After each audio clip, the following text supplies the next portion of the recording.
Agree world के YouTube channel पर आप सभी का स्वागत करता हूं। दोस्तों, आज का यह वीडियो बहुत नॉलेज वाला है और हमने आज जो बर्मा को जो ब्लैकलिस्ट किया है एफएटीएफ ने, उसके बारे में पूरी चर्चा करेंगे कि बर्मा को जो एफएटीएफ ने ब्लैकलिस्ट की सूची में डाला है, उसके बाद जो व्यापार में क्या फ़र्क पड़ेगा। बर्मा से हम व्यापार कर सकेंगे, बैंक पेमेंट कर सकेगी या फिर इंपोर्ट हो पाएगा नहीं हो पाएगा, उसका प्राइस पे क्या असर पड़ेगा, इस रिपोर्ट में आपको पूरी जानकारी दी जाएगी। इसलिए वीडियो आप पूरा देखिए, आपको पूरी जानकारी मिलेगी। और यदि आपके मन में कोई शंका उसके बाद भी बचे तो आप कमेंट बॉक्स में कमेंट करिए, हम उसका जवाब देने का भी प्रयास करेंगे।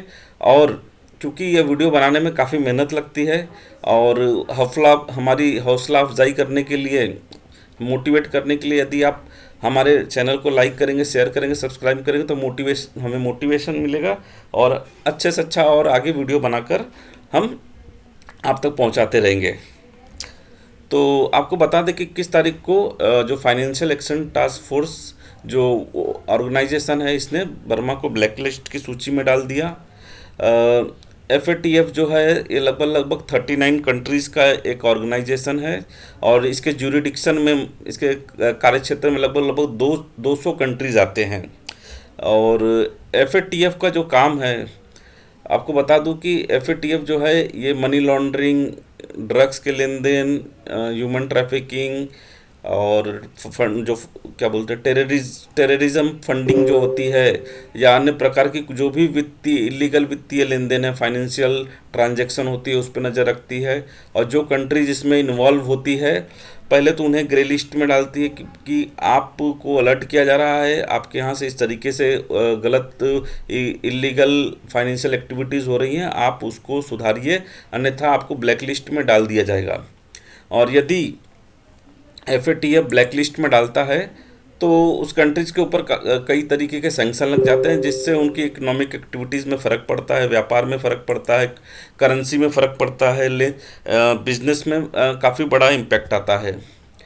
तो यहाँ पे हमने जो एफएटीएफ का जो ग्रे लिस्ट है, ग्रे लिस्ट में जो डेफिनीसन है, और ब्लैक लिस्ट का डेफिनीसन आपको दिया है, आप पढ़ सकते हैं।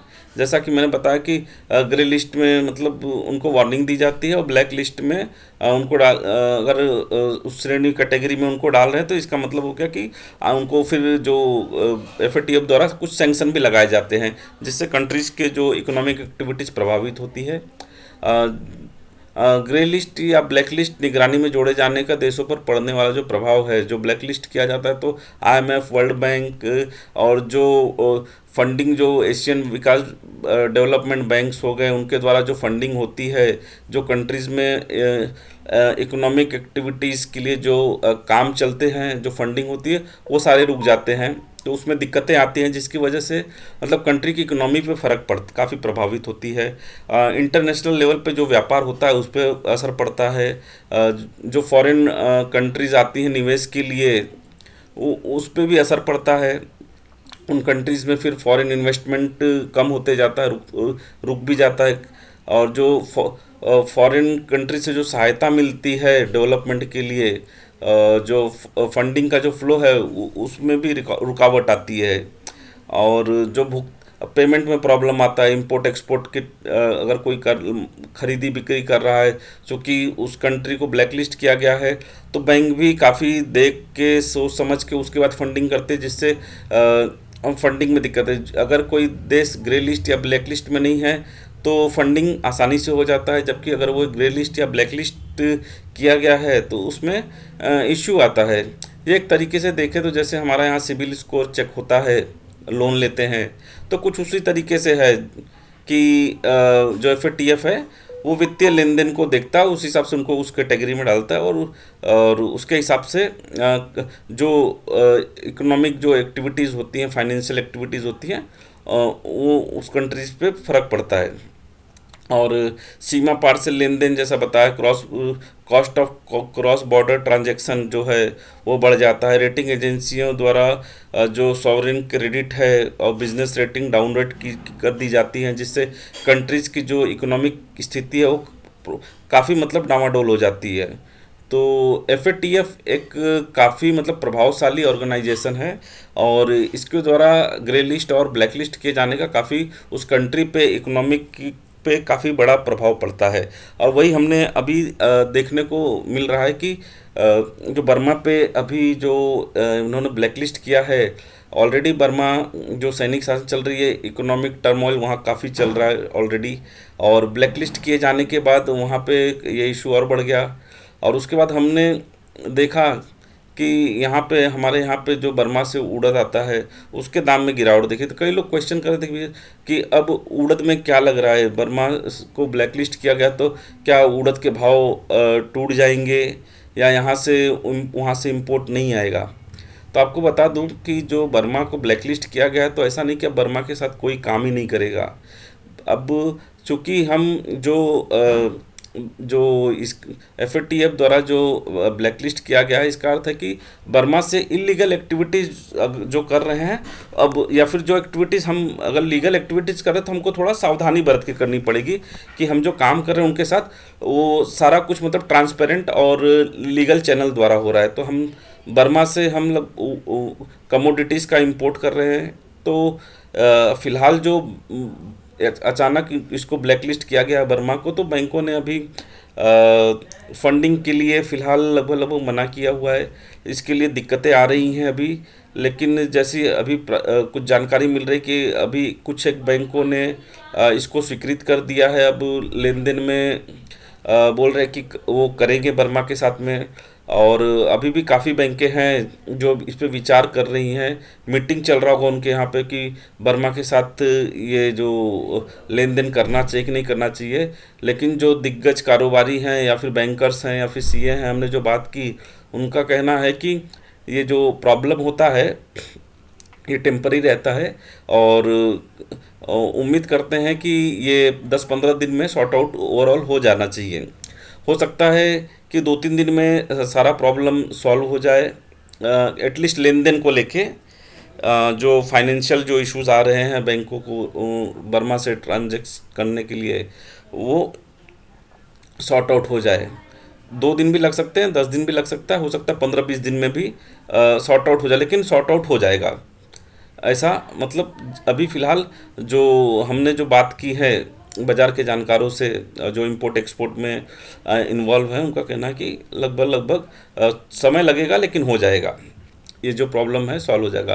तो बर्मा में एक्चुअली जो अभी हमने हाल में उड़दे का जो गिरावट देखी, इसका एक कारण है कि एक तो कंट्री को ब्लैकलिस्ट कर दिया गया, तो जो वहाँ पे जो जिनके हाथ में उड़दा था वो पैनिक में आ गए कि अगर ब्लैकलिस्ट कर दिया गया तो हम इंडिया हमसे बाइंग नहीं करेगा, बैंक वहाँ पे फंडिंग बैंक नहीं करेगी, तो इंडिया बाइंग नहीं करेगी, हम माल किसको बेचेंगे, इंडिया के अलावा कोई उड़दा लेता नहीं। जिसके कारण जो $955 उड़दे का चल रहा था उस समय, वो अभी $920 में बिकवाल आ गया। आज की तारीख में लगभग लगभग $35 का गिरावट आ गया, जिसके कारण हमारे यहाँ इंडिया में भी लगभग लगभग 150-200 रुपये का हमने उड़दे में गिरावट देखा।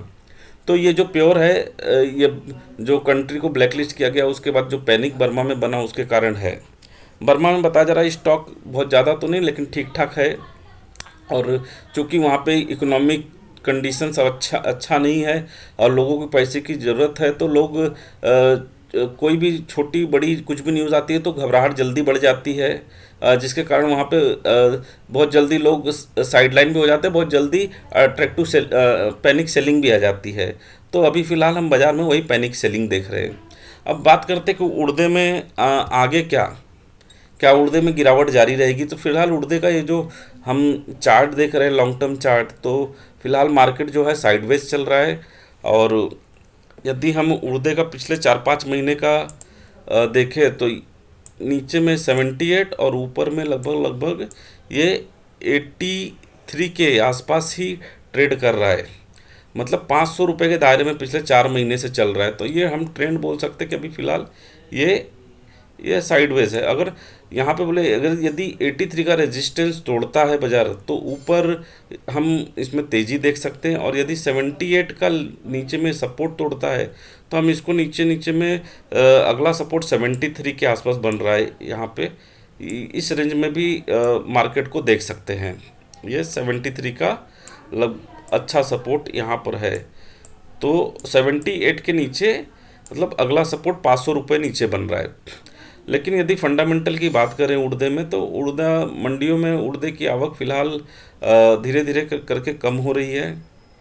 लेकिन जितन और देसी उड़दा जो है लगभग लगभग फर्म ही चल रहा है, मजबूत ही है, स्टडी से मजबूत बोल सकते हैं, बहुत तेज़ नहीं तो बहुत कमज़ोर भी नहीं है, एक सीमित दायरे में चल रहा है। अच्छे अच्छे क्वालिटी में देसी उड़दे में ग्राहकी भी चल रही है और लेवाल भी अच्छे हैं।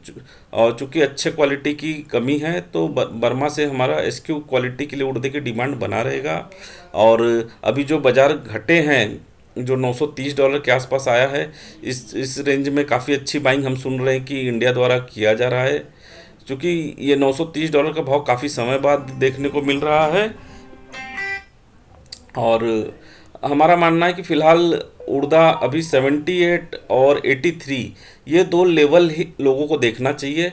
83 के ऊपर अगर चलता है तो हम बुलिश हो सकते हैं, और 78 के नीचे यदि मार्केट जाता है तो हमारा सेंटीमेंट जो है बेरिश हो सकता है। अभी करंट रेंज में क्या करें, तो करंट रेंज में यदि जो रिस्की ट्रेडर है वो अभी, चूँकि मार्केट अब सपोर्ट रेंज के आसपास ही चल रहा है, 79-75 के आसपास रेडी एसक्यू चल रहा है और 78 का सपोर्ट है, तो इन लेवल्स पे या फिर यहाँ से थोड़ा बहुत और घटता है 150, तो वहाँ पे बाइंग कर सकता है। लेकिन 78 के नीचे मार्केट जाता है तो सौदा रखना नहीं है मेरे हिसाब से, क्योंकि ये 73 का अगला सपोर्ट तक फिर जा सकता है। तो 78 नीचे में लक्ष्मण रेखा है, और यदि ऊपर में 83 निकलेगा तो आप पॉजिटिव और हो सकते हैं। यदि आपके हाथ में अगर उड़दा है तो 83 के ऊपर धीरे धीरे करके आप फिर प्रॉफिट बुक कर सकते हैं। ऊपर में हम 87-88 तक का लेवल दे सकते हैं। 88 का बहुत अच्छा रेजिस्टेंस है, उसके ऊपर अगर कट टूटे तो फिर तो हम लगभग लगभग 1000-1200 की तेज़ी देख सकते हैं। अगर 88 का लेवल कटता है तो यहाँ पे आपको दिखा दूँ कि 88 का लेवल काफ़ी पहले भी बाज़ार अच्छा स्ट्रॉन्ग रेजिस्टेंस जोन बना हुआ है, ये 88 है। तो यदि इस ये लेवल टूटेगा तो फिर हम मतलब लगभग लगभग 1000-1200 की तेज़ी देख सकते हैं। फिलहाल अभी तो फिलहाल बाजार 83 ही नहीं काट पा रहा, तो 88 का लेवल तो फिर काफ़ी दूर है, वो भविष्य में देखेंगे। यदि वहाँ तक पहुँचेगा तो फिर एनालिसिस आप तक पहुँचाया जाएगा। तो आशा करते हैं कि आज की जो रिपोर्ट है एग्रीवर्ल्ड द्वारा जो दी गई है आपको पसंद आ रहेगा, और हमारे यूट्यूब चैनल को लाइक करें, शेयर करें, सब्सक्राइब करें, अपने मित्रों को भी भेजें, व्हाट्सएप पे भी भेजें हमारे जो इस रिपोर्ट को, ताकि अन्य लोगों को भी पूरी डिटेल में रिपोर्ट मालूम पड़े कि ये जो अभी FATF द्वारा जो ब्लैक लिस्ट किया गया है उसका क्या असर पड़ेगा उस कंट्री पे, बर्मा पर, और वहाँ से हमारे यहाँ मार्केट पे उड़द पे क्या फ़र्क पड़ेगा। धन्यवाद।